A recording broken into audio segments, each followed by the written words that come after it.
Well, it was a violence, ordinary violence that you can see in Russia, Belarus, or in any authoritarian state. It's just police abusing. It's not just me, but the journalists were beaten. There are live footages of journalists being just attacked by the special forces. So it's something that we are already, unfortunately, we know how it happens here, but it will never stop us.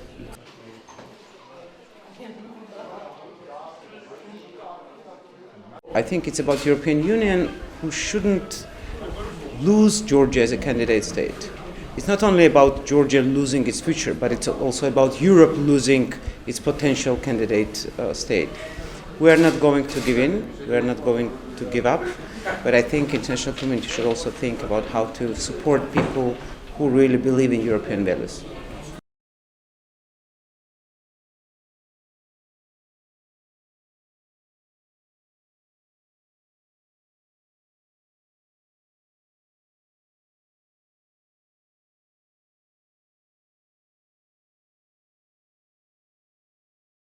დაიწყეს წარმოუდგენელი შეტევით გამოდიოდნენ ცივსისხლიანები არიან, წარმოუდგენელი მოძალადეები არიან და დაიწყეს ხალხის დაპატიმრება და ცემა და გამოვესარჩიე ერთ-ერთ ადამიანს და სპეცნაზელები განსაკუთრებული სისასტიკით უტყამდნენ და ზუსტად იმ დროს როდესაც გამოვესარჩილე და ცდილობდი რომ რაღაც დავხმარებოდი, ზუსტად იმ დროს მომარტყეს ხელი ცხვირში.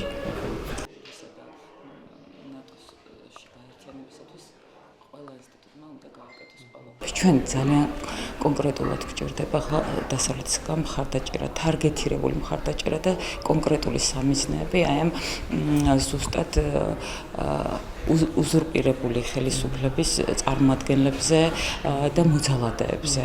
იქნება სასამართლო სისტემაში თუ ძალოვან სტრუქტურაში თუ ნებისმიერ.